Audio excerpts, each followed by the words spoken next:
Good morning, everybody. You know what? I am so sorry I didn't get to reading chapter 4 yesterday. My day just got away from me for some reason. So today, I know it's Saturday, but I will read chapter 4 today since I didn't get to it yesterday. It's called Loneliness. The next day was rainy and dark. Rain fell on the roof of the barn and dripped steadily from the eaves.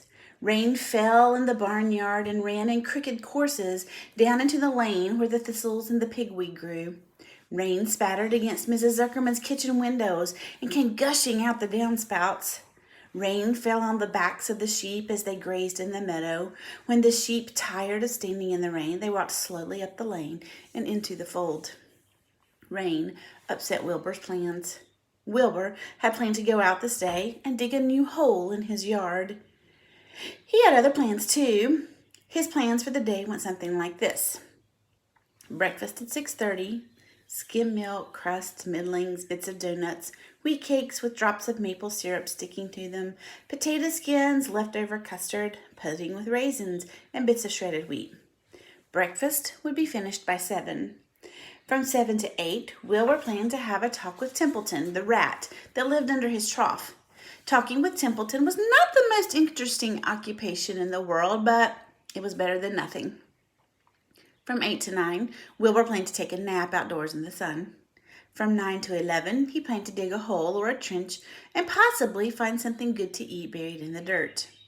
From 11 to 12, he planned to stand still and watch flies on the boards, watch bees in the clover, and watch swallows in the air. 12 o'clock, lunchtime. Middlings, warm water, apple parings, meat gravy, carrot scrapings, meat scraps, stale hominy, and the wrapper off of a piece of cheese. Lunch would be over at 1.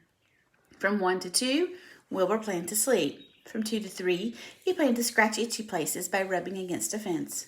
From 3 to 4, he planned to stand perfectly still and think of what it was like to be alive and to wait for Fern. At 4 would come supper. Skim milk, provender, leftover sandwich from Lurvy's lunchbox, prune skins, a morsel of this, a bit of that, fried potatoes, marmalade drippings, a little more of this, a little more of that, a piece of baked apple, a scrap of upside-down cake. Wilbur had gone to sleep just thinking about these plans. He woke up at 6 and he saw the rain, and it seemed as if he just couldn't bear it. I get everything all beautifully planned out, and then it has to rain, he said. For a while, he stood gloomily indoors, and then he walked to the door and he looked out. Drops of rain struck his face. His yard was cold and wet. His trough had an inch of rainwater in it. Templeton was nowhere to be seen. "Are you out there, Templeton?" called Wilbur, but there was no answer. Wilbur suddenly felt lonely and friendless. "One day's just like another," he groaned. "I'm very young. I have no real friends out here in the barn. It's going to rain all morning and all afternoon, and Fern won't come in such bad weather. Oh, honestly!" And Wilbur was crying again for the second time in 2 days. At 6:30, Wilbur heard the banging of a pail. Lurvy was standing outside in the rain, stirring up breakfast. "Come on, pig," said Lurvy. Wilbur did not budge. Lurvy dumped the slops, scraped the pail, and walked away. Then he noticed something was wrong with the pig. Wilbur didn't want food. He wanted love. He wanted a friend, someone would play with him. He mentioned this to the goose, who was sitting quietly in a corner of the sheepfold. "Will you come over and play with me?" he asked. "Sorry, sonny, sorry," said the goose. "I'm sitting on my eggs. 8 of them. Got to get them toasty warm. I have to stay right here. I'm no fibberty-ibberty-gibbet. I do not play when there are eggs to hatch. I'm expecting goslings." "Well, I didn't think you were expecting woodpeckers," said Wilbur bitterly. Wilbur next tried one of the lambs. "Will you come and play with me?" he asked. "Certainly not," said the lamb. "In the first place, I cannot get into your pen as I am not old enough to jump over the fence. In the second place, I'm not interested in pigs. Pigs mean less than nothing to me." What do you mean, less than nothing? Replied Wilbur. I don't think there is such a thing as less than nothing. Nothing's absolutely the limit of nothingness. It's the lowest that you can go. It's the end of the line. How can something be less than nothing?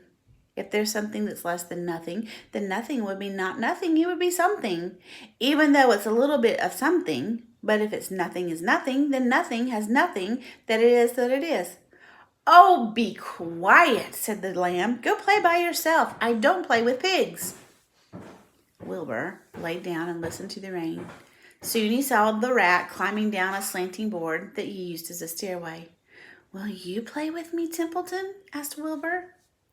Play, said Templeton, twirling his whiskers. Play? I hardly know the meaning of the word. And here's a picture of the lamb and Wilbur, as Wilbur was asking him to play with him.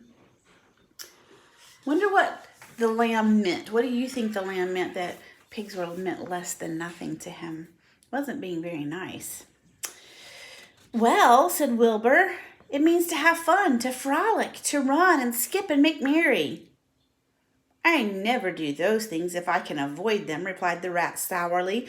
I prefer to spend my time eating, gnawing, spying, and hiding. I am a glutton. I am not a merrymaker. Right now I'm on my way to your trough to eat your breakfast, since you haven't got the sense enough to eat it yourself. And Templeton the rat kept stealthily along the wall and disappeared into a private tunnel that he had dug between the door and the trough in Wilbur's yard. Templeton was a crafty rat, and he had pretty much things his own way. The tunnel was an example of his skill and cunning. The tunnel enabled him to get from the barn to his hiding place under the pig trough without coming out into the open. He had tunnels and runways all over Zuckerman's farm, and he could get from one place to another without ever being seen.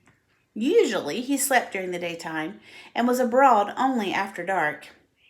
Wilbur watched him disappear into his tunnel. In a moment he saw the rat's sharp nose poke out from underneath the wooden trough. Cautiously, Templeton pulled himself up over the edge of the trough. This was almost more than Wilbur could stand, on this dreary, rainy day, to see his breakfast being eaten by somebody else.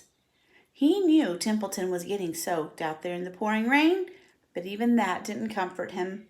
Friendless, dejected, and hungry, he threw himself down in the manure and sobbed. Late that afternoon, Lurvy went to see Zuckerman. Think there's something wrong with that pig of yours? He hasn't touched his food. Oh, give him 2 spoonfuls of sulfur and a little molasses, said Zuckerman. Wilbur couldn't believe what was happening to him when Lurvy caught him and forced medicine down his throat. This was certainly the worst day of his life. He didn't know whether he could endure the awful loneliness anymore. Look at this poor picture of poor Wilbur. He's so sad. He just wants a friend.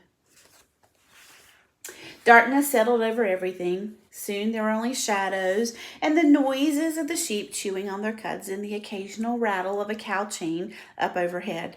You can imagine Wilbur's surprise when out of the darkness came a small voice he had never heard before. It sounded rather thin but pleasant. Do you want a friend, Wilbur? It said. I'll be a friend to you. I've watched you all day and I like you. But I can't see you, said Wilbur, jumping to his feet. Where are you? And who are you? I'm right up here, said the voice. Go to sleep now. You'll see me in the morning. Has this ever happened to you, that you woke up and you had all these great plans and it was raining and it messed up your plans? Oh my goodness, that's happened to me before. Poor Wilbur. Wonder who his friend's gonna be. Can you predict? I hope you have a great day and I'll talk to you next time.